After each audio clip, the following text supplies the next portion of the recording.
चित्र में प्रदर्शित दो ननद द्वारों से प्राप्त तर्क द्वार कौन सा है? तो आप ध्यान से सुन लीजिएगा। तीन अगर ननद आप लेते हैं तो तीन ननद से आपको ना और मिलेगा, दो ननद से आपको एंड मिलेगा, और एक ननद से आपको नोट मिलता है, ध्यान रखना। तो यहां दो ननद हैं तो दो से क्या मिलेगा? एंड मिलेगा। खालिस्तान वाले सवाल। विद्युत विभव का वी में सूत्र क्या है? तो ये वी बराबर क्या होता है? डब्ल्यू अपॉन में। क्यों? डब्ल्यू का भी कैसे निकालेंगे सर? डब्ल्यू बराबर एफ एस होता है, फोर्स इंटू डिस्प्लेसमेंट। तो फोर्स का क्या होता है? m1 L1 T-2। डिस्प्लेसमेंट का क्या होता है? L1। तो डब्ल्यू का क्या हो जाएगा? जरा निकाल लीजिएगा यहाँ से। m1 L2 T-2 बटे किसका डिवाइड करना है? चार्ज का, A1 T1। तो हल करने पे क्या आएगा? m1 L2 T-3 A-1 हो जाएगा। विभव मापी की विभव प्रवणता। x बराबर आपने पढ़ा था v अपॉन में एल। तार की एकांक लंबाई पर विभव पतन क्या कहलाता है? विभव प्रवणता। धारा मापी में खालिस्तान उत्पन्न करने के लिए चुंबक की आकृति अवतल क्यों लेते हैं? तो कारण क्या है? त्रिज्य चुंबकीय क्षेत्र लेने के लिए, क्योंकि आपने साइक्लोट्रॉन पढ़ा है और ये बताया भी है कि भाई एक तो सामान्य चुंबकीय क्षेत्र होता है, एक त्रिज्य होता है घुमाने के लिए जो हम इसे काम में लेते हैं। नेज अर्धचालक की क्रिस्टल संरचना समचतुष्फल की होती है, ध्यान रखना। अच्छा, ये अब छोटे छोटे प्रश्न है। देखो, अब आप नोट्स आपने पूरे पढ़े ही हैं, इसलिए मैं वो बताऊंगा जो भाई न्यूमेरिकल आपसे नहीं हुए। मीटर सेतु में संतुलन बिंदु प्राय मध्य भाग में क्यों प्राप्त करते हैं? तो व्हीटस्टोन सेतु का जो सिद्धांत जो है उस पे आधार पर आपने बहुत सारे सवाल पढ़े। एक एम्पीयर की अंतरराष्ट्रीय परिभाषा लिखी, ये भी नोट्स के अंदर है। दो लंबे सीधे धारावाही चालक तारों, वो वाला। चुंबकीय फ्लक्स का मात्रक वेबर होता है, इसकी बीमा निकाल लीजिएगा। फाइव बराबर बी डॉट डी एल से निकाल लीजिएगा, ये फॉर्मूला होता है फाइव बराबर B vector dot D L vector से। और बी का मान यहाँ से निकाल लीजिएगा, एफ बराबर क्यू वी से। अच्छा, दहली तरंग दैर्घ्य को परिभाषित करो। 400 वोल्ट विभवांतर से त्वरित इलेक्ट्रॉन की डी ब्रोगली तरंग दैर्घ्य ज्ञात करो। तो इलेक्ट्रॉन के लिए तो कितना होता है? 12.27 अपॉन में रूट वी। वी का मान कितना है भाई? 400। 400 को निकाल लीजिएगा, 20 हो जाएगा, इसमें भाग लगा दीजिएगा। नाभिक की त्रिज्या जो है ना, नाभिक का जो घनत्व जो है अचर रहता है, सिद्ध करो, ये नोट्स के अंदर मिल जाएगा। नाभिकीय संलयन विखंडन में एक समानता और एक असमानता लिखो, ये भी आपका उसी में है। Photodiode LED cell IC के दो दो लाभ लिखिए, ये भी सिंपल है, ये भी आप नोट से ही पढ़ लिया है आपने। समविभव पृष्ठ को परिभाषित करो, ये भी आपको पता है। समय विद्युत क्षेत्र में समविभव पृष्ठ विद्युत बल रेखाओं के मध्य ग्राफ खींचिए और इनके तीन गुणधर्म लिखो, ये भी है। अच्छा, संधारित्र किसे कहते हैं? दो चालक प्लेटों की एक ऐसी व्यवस्था जिसमें एक प्लेट धनाव से दूसरी प्लेट ऋणाव से तथा एक प्लेट भू संपर्कित होती है, संधारित्र कहलाता है। सिद्धांत क्या है? आवेश को नियत रखकर विभव में कमी करके संधारित्र की धारिता को बढ़ाना संधारित्र का सिद्धांत कहलाता है। यस, सवाल है 12 पिको फेड का एक संधारित्र 50 वोल्ट की बैटरी से जुड़ा है। संधारित्र में कितनी इससे विद्युत ऊर्जा संचित होगी? सूत्र क्या है? U बराबर 1/2 CV²। बुक में तुम्हारे एक सवाल है 900 पिको फेड से 100 वोल्ट देता है, तो C का मान ध्यान से सुन भाई, पिको फेड में है, कन्वर्ट कर 10⁻12 गुणा 10⁻12 कर, जो फेड में आ जाएगा ये। तो C का मान रख दे, V का मान रख दे, गुणा भाग कर दे, किसका मान निकल जाएगा भाई? U का मान निकल जाएगा। अच्छा, धारा घनत्व व इलेक्ट्रॉन की गतिशीलता को परिभाषित करो व ओम का नियम की सीमाएं लिखो, ये नोट्स के अंदर है। क्वेश्चन नंबर 7 अच्छा क्वेश्चन है, कह रहा है दिए गए चित्र में मीटर सेतु में ए से इतना 33.7 सेंटीमीटर की दूरी पर शून्य विक्षेप बिंदु प्राप्त होता है। एस कोई प्रतिरोध है, के पास रू मतलब समांतर क्रम में 12 ओम का एक अन्य प्रतिरोध और जोड़ दिया गया है। शून्य विक्षेप अब 51.9 सेंटीमीटर की दूरी पर प्राप्त होता है, तो आर व एस का मान बताइए। ये एग्जाम्पल है आपका। तो जरा यहाँ एक बार आइएगा, ये फॉर्मूला आप जानते हैं ज्ञात प्रतिरोध का, S बराबर 100 माइनस एल बटे में एल गुणा में आर। गुणा में आर है, कहाँ चला जाएगा? भाग में चला जाएगा। एल का मान दे रखा है 33.7, 100 में से घटेगा कितना बचेगा? 66.3 बटे में L 33.7। This is the equation number first. अच्छा, आपको दोबारा पुनः इसी प्रकार देखना है। अब की बार कब देखना है आपको? जब एस वे 12 ओम के जो प्रतिरोध जो है वो समांतर क्रम में, तो दो समांतर क्रम में तो गुणा बट्टे जोड़, अरे गुणा बट्टे जोड़, तो 12S बटे 12 प्लस में S। अब की बार ये लेना है S इक्विवेलेंट वाला, दोनों वाला।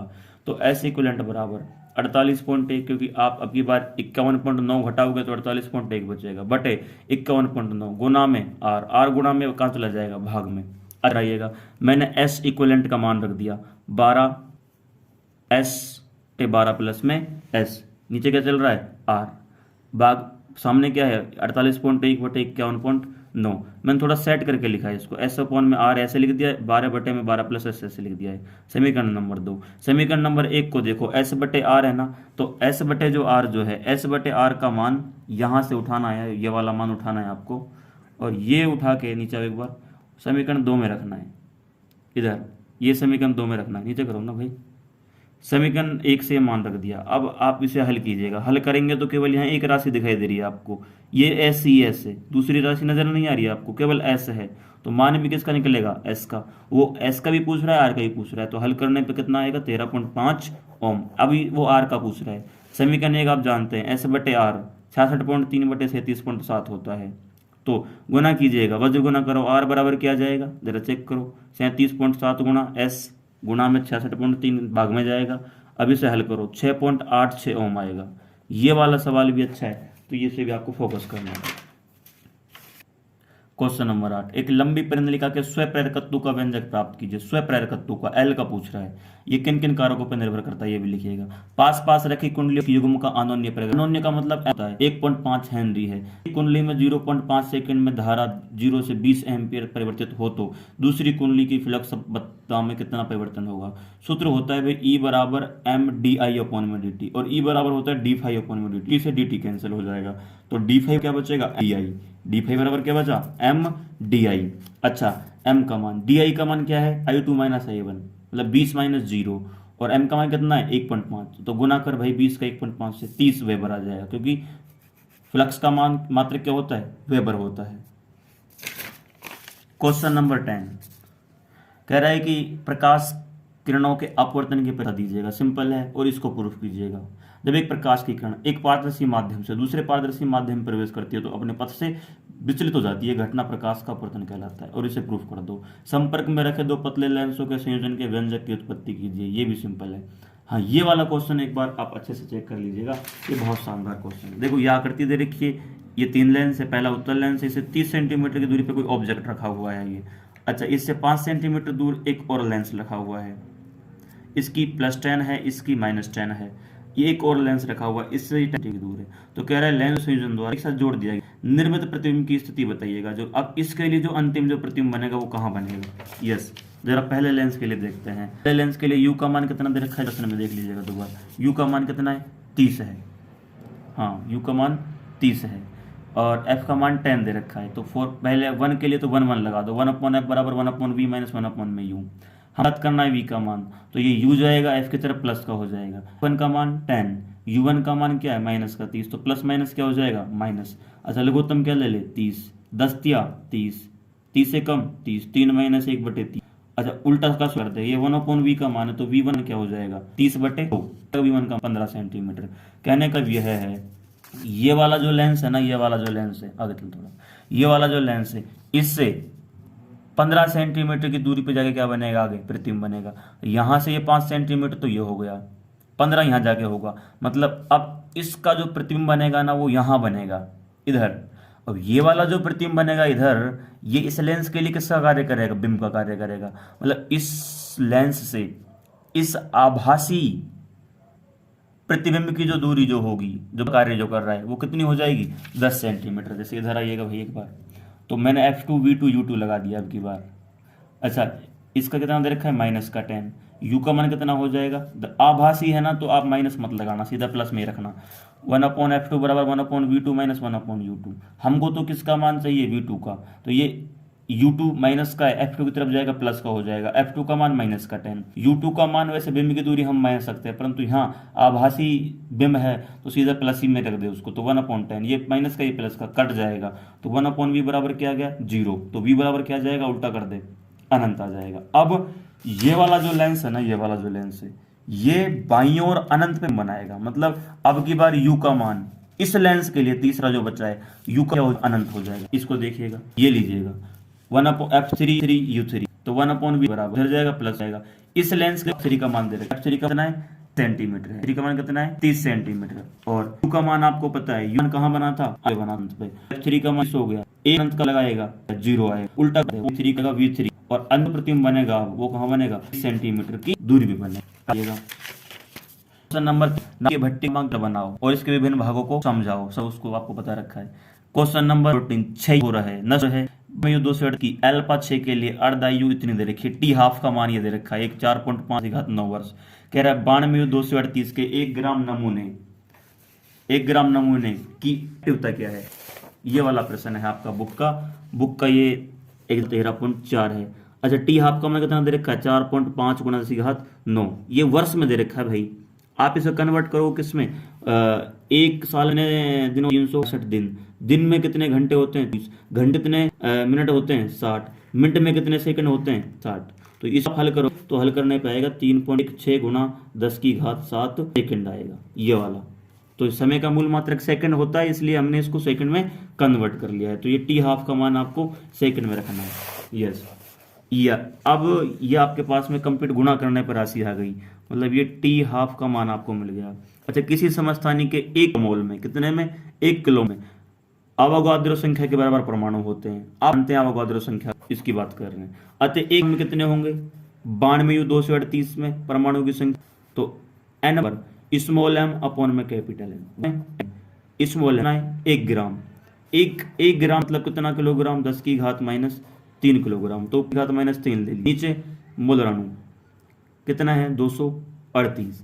अच्छा गुणा अवोगाद्रो संख्या गुणेंगे तो n का मान निकल जाएगा आपको, परमाणु की संख्या कितनी मिल जाएगी 25.3 गुणा 10⁻20। अच्छा इसलिए क्षेत्रता दर को दर्शाता से बराबर होता है लैम्डा n, ये आप जानते हैं। लैम्डा क्या होता है 0.693 बटे टी हाफ n।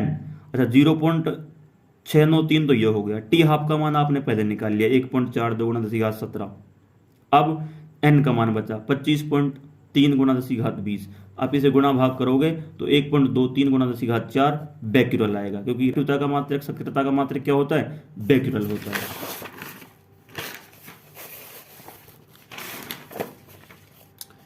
यस इसके पश्चात क्वेश्चन नंबर 15 और ये अच्छा क्वेश्चन भी है। क्या कह रहा है पर प्रश्न पढ़ लीजिएगा।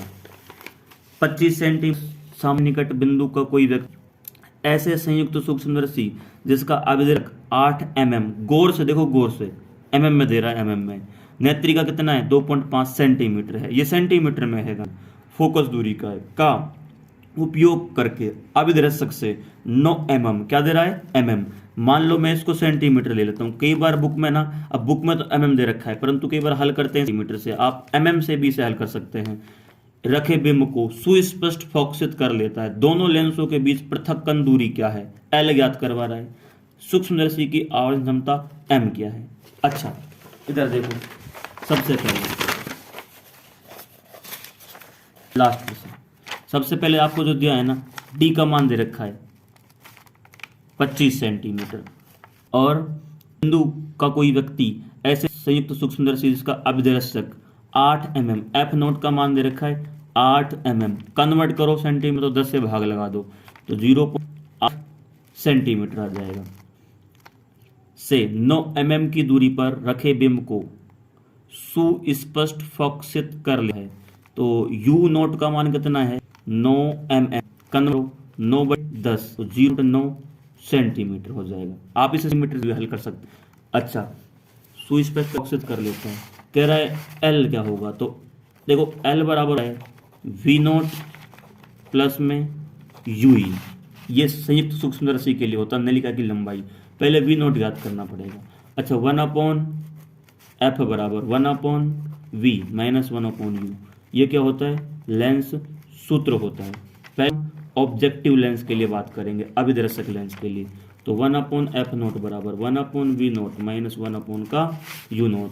अच्छा मान किसका चाहिए V नोट का, तो 1/V नोट, ये U उधर जाएगा किसका हो जाएगा F नोट की तरफ प्लस का हो जाएगा। तो F नोट का मान आपको दे रखा है कितना है 8 है, A 0.8 प्लस U का मान कितना दे रखा है 0.9 दे रखा है, तो 1/V नोट ये हो जाएगा 10/8 प्लस ये हो जाएगा 10/9, 10/9 हो जाएगा, क्योंकि मैंने इसको mm में लेके चला है, mm में लिया, तो लघुत्तम कितना लोगे 8 नाम 72, 8 से 8 गुणा 9 डायरेक्ट ले लो, तो 8 से 8 कैंसिल, तो 10 9 10 का 90 प्लस 9 से 9 कैंसिल, 9 से 9 कैंसिल, 8 बचेगा, 8 ढाई का 80। अच्छा 1/V0 बराबर कितना हो जाएगा 170 बटे 8 नाम 72। ये 1/V0 का मान है, उल्टा का सुल्टा कर दे तो V0 बटे 72 बटे 170, V0 का मान मिल गया, V0 का मान मिल, हमको UE का मान और ज्ञात करना है। अच्छा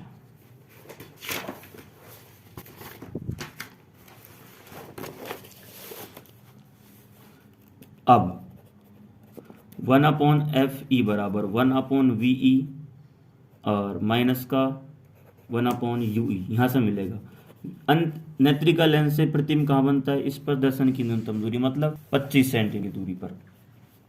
FE का मान प्रश्न में कितना दे रखा है 2.5 सेंटीमीटर, ये 2 सेंटीमीटर में ही है, तो यहाँ से 1/UE निकाल, ये 1/UE इधर आएगा प्लस का हो जाएगा, 1/VE इधर है, इधर आएगा FE तो किसका हो जाएगा माइनस का। मान रख भाई 1/UE बराबर VE का मान कितना है 25 माइनस FE का मान कितना है 2.5, यहाँ से पॉइंट हटा ऊपर 0 लगा तो 1/25 माइनस 10/25, लघुत्तम कितना ले लिया 25।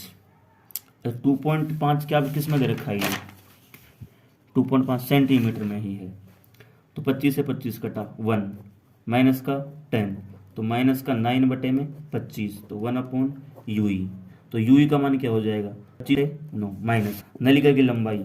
मोड लगाना जरूरी है, क्यों लगाएंगे भाई मोड, क्योंकि लंबाई कभी नेगेटिव हो नहीं सकती।